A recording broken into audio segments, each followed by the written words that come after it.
Trendy and customise collection, best in budget. തെയ്യമ്പാട്ടിൽ jewellery. ജില്ലാ sports കൗൺസിലിന്റെ നേതൃത്വത്തിൽ 24 മുതൽ 26 വരെയായി കായിക മഹോത്സവം സംഘടിപ്പിക്കും. 45ഓളം കായിക ഇനങ്ങളുടെ അടിസ്ഥാന മത്സരങ്ങൾ മുതൽ ജില്ലാതലം വരെയുള്ള മത്സരങ്ങളാണ് ഒരുക്കുക. അത്ലറ്റിക്സ് മത്സരങ്ങൾ നിലമ്പൂരിലും, കനോയിങ് കയാക്കിംഗ് പൊന്നാനിയിലും, ബോക്സിംഗ് മത്സരങ്ങൾ കാലിക്കറ്റ് യൂണിവേഴ്സിറ്റിയിലും നടക്കും. എല്ലാത്തരം മത്സര ഇനങ്ങളെയും പരിചയപ്പെടുത്തി പുതിയ തലമുറയിലെ കുട്ടികളെ ഇതിലേക്ക് ആകർഷിക്കുക എന്നതാണ് കായിക മഹോത്സവത്തിന്റെ ലക്ഷ്യം. മത്സരങ്ങളുടെ ഉദ്ഘാടനം കോട്ടപ്പടി സ്റ്റേഡിയത്തിൽ വെച്ച് ദ്രോണാചാര്യ അവാർഡ് ജേതാവ് മുരളീധരൻ നിർവഹിക്കും. കായിക മഹോത്സവത്തിന്റെ പ്രചരണാർത്ഥം മലപ്പുറത്ത് സൈക്കിൾ റാലിയും ഷൂട്ടൌട്ട് മത്സരവും ഒരുക്കി. സിവിൽ സ്റ്റേഷൻ ഗേറ്റിൽ നിന്നും കിഴക്കേ തല വരെ നീണ്ട സൈക്കിൾ പ്രചാരണ റാലി ജില്ലാ collector VR Vinod flag off ചെയ്തു. പരിപാടിയുടെ വിളംബരമറിയിച്ച് വെള്ളിയാഴ്ച വൈകിട്ട് 4-ന് മലപ്പുറത്ത് കായിക റാലി ഒരുക്കും. ശനിയാഴ്ച രാവിലെ കോട്ടക്കുന്ന് DTPC ഹാളിൽ കായിക സെമിനാറും ഒരുക്കും. 26-ന് വൈകുന്നേരം 6-ന് പെരിന്തൽമണ്ണ മുനിസിപ്പൽ ടൗൺ സ്ക്വയറിൽ വെച്ച് സമാപന സമ്മേളനം നടക്കും. മന്ത്രി V അബ്ദുറഹ്മാൻ ഉദ്ഘാടനം ചെയ്യും. വിജയികൾക്കുള്ള സമ്മാനവും കൈമാറും. സൈക്ലിംഗ് 25-ന് രാവിലെയും റോളർ സ്കേറ്റിംഗ് 26-ന് രാവിലെയും പെരിന്തൽമണ്ണ പൊന്യാകുരിശി ബൈപ്പാസ് റോഡിൽ വെച്ച് നടത്തും. കഴിഞ്ഞ വർഷം മുതലാണ് കായിക മഹോത്സവം ജില്ലാ സ്പോർട്സ് കൗൺസിൽ നടത്താൻ വേണ്ടിയിട്ട് ആരംഭിച്ചത്. കേരളത്തിൽ തന്നെ ആദ്യമായിട്ടാണ് ഒരു സ്പോർട്സ് കൗൺസിലിന്റെ നേതൃത്വത്തിൽ കായിക മഹോത്സവം എന്നുള്ള പരിപാടി ആരംഭിച്ചത്. നമ്മുടെ കായിക മേഖലയ്ക്കകത്ത് ഉള്ള 45ഓളം വരുന്ന കായിക ഇനങ്ങൾ പലതും വിദ്യാർത്ഥികൾക്കോ രക്ഷിതാക്കൾക്കോ പരിചയമില്ലാത്ത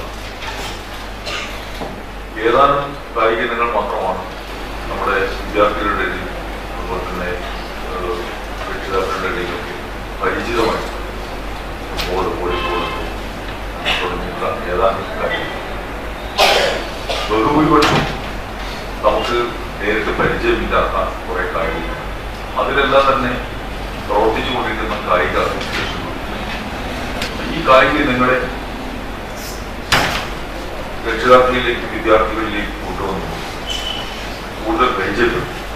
ആ രംഗങ്ങളിലും ആ കായിക ഇനങ്ങളിലും സംസ്ഥാന, ദേശീയ, അന്താരാഷ്ട്ര തലത്തിൽ നമ്മുടെ കായിക താരങ്ങളെ വളർത്തിക്കൊണ്ടുവരിക എന്നുള്ളതാണ് ഇതിന്റെ പ്രധാനപ്പെട്ടത്.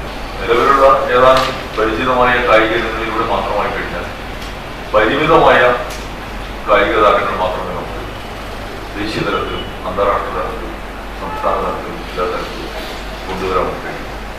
അവരൊക്കെ ആ കായിക ഇനത്തിൽ തന്നെ മത്സരിച്ച് അതിലെ ബഹുഭൂരിപക്ഷം ആളുകളും കായിക രംഗം തന്നെ വിട്ടുപോകുന്ന.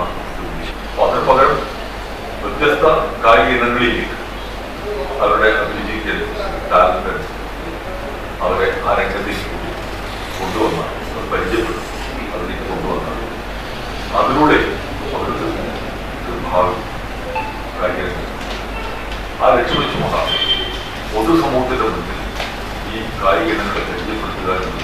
സ്പോർട്സ് കൗൺസിൽ അധ്യക്ഷൻ VP Anil, C Suresh, P Rishikumar, PR Arjun, U Thilakan, Abdul Kareem എന്നിവർ വാർത്താ സമ്മേളനത്തിൽ സംബന്ധിച്ചു. News bureau, Malappuram. എന്റെ കയ്യിലാണ് വലിയ ബഡ്ജറ്റും ഇല്ല. നിനക്ക് എവിടെയെങ്കിലും പരിചയമുണ്ടോ? എനിക്ക് പരിചയമുണ്ട്. അയ്യോ സാർ, എനിക്ക് പരിചയമുണ്ടോ. ഈ പറഞ്ഞ ഡിസൈൻ ഏറ്റവും ബെസ്റ്റ് ആയിട്ട് നിങ്ങളുടെ ബഡ്ജറ്റ് ചെയ്തു തരുന്ന സ്ഥലം Theyyampattil jewellery. Trendy and customise collection, best in budget. Theyyampattil പോലൊരു ഓപ്ഷൻ വേറെ ഇല്ല. ഹലോ, ആ കൺഫ്യൂഷൻ അങ്ങ് തീർന്നില്ലേ? പണി കിടക്കട്ടെ. Jewelry that tells your story. തെയ്യമ്പാട്ടിൽ jewellery.